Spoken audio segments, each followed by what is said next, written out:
let's get out of the United States for a minute. Okay. Permanently or just for this article? Well, we can have that discussion. Oh boy. We have committed to Home 2.0 in a few years. We haven't committed to where 2.0 will be. That's a good point. That's true. So okay. Maybe it's in El Salvador, because that's what we're going to talk about. Beth, I'm pretty sure you know who Nayib Bukele is. Yes. Mm-hmm. Eli, do you? Name sounds familiar, but not sure. All right. So he is the leader of El Salvador. He is their president. Okay. Quick, brief, 50,000-foot view of the history of El Salvador for you and for you, dear listeners. They were one of the bloodiest countries in this hemisphere not that long ago. Dang. Gangs, murders. If you go to old pictures of real estate, of houses and stuff in El Salvador, they're surrounded, a lot of them, with razor wire. I mean, it just wasn't a pretty place to be. And a lot of people would flee El Salvador and come where? U.S. The United States, because it was so bad there. And then Nayib Bukele came along. And oh, by the way, just fun fact, their official currency there is the US dollar. Okay. But it's also Bitcoin now. What? Thanks to Nayib Bukele. They're the one country in the world that takes Bitcoin as a national currency. So what? Bukele came in, and this was a few years ago, and he changed everything. He started arresting gang members and putting them in prison.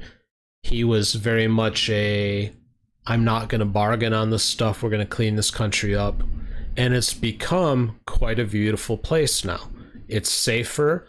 Their property values are rising. They adopted Bitcoin as another currency, which has helped their economy tremendously. They've kind of got it going on. And quite honestly, it's to the point where if we ever decided to leave the United States for some reason, I'd give El Salvador a look. And a decade ago, it was where you would go if you're interested in bloodbaths. Yeah. Huh. So isn't that interesting? That is interesting, yeah. But let's talk about what he did now. Okay. Which I think is kind of cool. This is from Scanner News.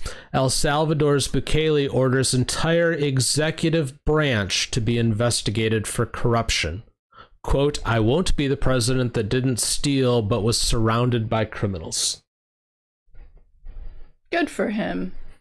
So in an April 26th video of the announcement, in which Bukele shared on X, it went viral Monday night, garnering over 2 million views.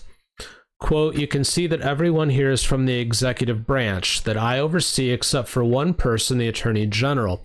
He is not part of the executive branch, but he's here for a simple reason. I want him to publicly investigate everyone sitting here, retroactively and into the future. I imagine there should be no problem with that, he added. Bukele went on to say that his gravest fear is that he will leave behind a bad legacy. Quote, there are some presidents, some in prison and some on the run, but the most are remembered as criminals. That's not how I want to be remembered. So I don't steal because I don't want to be remembered as a criminal or as a corrupt. But for one president, President Duarte, people back then used to say, the president isn't a thief, but he's surrounded himself with thieves. There was a time when he offered hope for the Salvadoran people, but even if it's true he didn't steal, then he was foolish because he was the people's hope. He didn't touch a cent and still stained his legacy by surrounding himself with thieves. Bukele concluded, that won't happen to me. I won't be the president that didn't steal but was surrounded by criminals. I want to be remembered as the president who didn't steal and didn't let anyone else steal either. And the one who put whoever stole in prison. There are a couple who are already there. The video of Bukele's announcement was accompanied by another post from the president saying that his commissioner had been captured by the Attorney General's office on charges of bribery. Ooh. The investigation showed that Christian Flores, using his position as presidential commissioner, demanded money from people and companies in exchange for benefits and preferential participation in the government's strategic projects. This is just the beginning of an extensive investigation to deduce responsibilities and other corruption crimes, he added. The whatever of Salvador will continue steadfast in the fight against corruption. I think the Attorney General is how that translates. Bukele is a millennial, describes himself as a philosopher king, which is a reference to Plato's Republic. He had previously deemed himself, quote, the coolest dictator in the world. The coolest dictator in the world. Hold on, roll that back a second. What do you want? The coolest dictator in the world part. Roll that back quick. Bukele is a millennial, describes himself on X as a philosopher king, which is a reference to Plato's Republic. Okay. And then he previously had deemed himself as, quote, the coolest dictator in the world. He's not a dictator. Well, yeah, I know. He is tough. He's funny. Yeah. He's their Trump. That's the bottom line. He's a funny dude who makes bold, brash kind of statements like that. Yeah. And for that reason, especially foreign press does not like him. Western press does not like him, but his own country loves him. I've seen polls where he has over a 90% approval rating. They don't hate this guy. But I found it interesting, you know, the politics of him being in office and what he calls himself and whatnot aside. I found it interesting reading through this article that he just flat out called for the investigation of his entire staff, which quite frankly would include him too. Yes. Yeah. Because he said investigate everybody on this stage. He was on the stage. Yeah. Our leaders wouldn't do that. No. No, God, no. So I'd kind of like your thoughts on this matter, because I'm kind of applauding the dude myself. Oh yeah. Yeah. Good for him. Yeah. I wish that we had a leader that was that bold. And some people would argue that Trump was that, but then there are other people that would argue that he was not. I don't know how I feel about him personally, because there was a lot of things that he said he would do that never got done, and whatever the reason be is what it is. But the one thing I will say about Bukele is everything that he said he would do, he's doing. Yeah. And I've been watching this guy for a couple of years now, and he just knows his stuff and he's on it and he's not compromising on anything. I think the difference between this guy and Trump is that, and this is more personal opinion of me of how I see this, Trump, I feel like he said things to placate his audience. This guy's saying things and actually getting them done. And like actually... It doesn't seem like he's trying to placate anyone. No, he's doing what he deems right. Yeah. Yeah, no, he's not interested in placating, that's for sure. Does he love power? I don't know. Most people in power do, or they wouldn't seek it out. Yeah. So, and I don't know all of his policy. Maybe there's stuff I like. Maybe there's stuff I don't like. I'm not saying he's the best person I've ever seen, but I'm saying I'm liking what I see. Yeah. Well, I mean, that's going to be true for anybody. There's going to be things that you like and don't like. Yeah, of course. You know. But he's got to be pretty confident that there aren't monsters in his closet, or he wouldn't have put himself into the group of investigate everyone here. Yeah. And I don't think any of our presidents would say something like that. No, because all of them have had weird backhanded. They're all compromised. Yeah. Yeah. All of them. And, you know, the conspiracy theory there would be the shadow government makes sure that they're compromised from the time they take the oath. Yes. But no, we got very blacklist right there. But yeah, we did.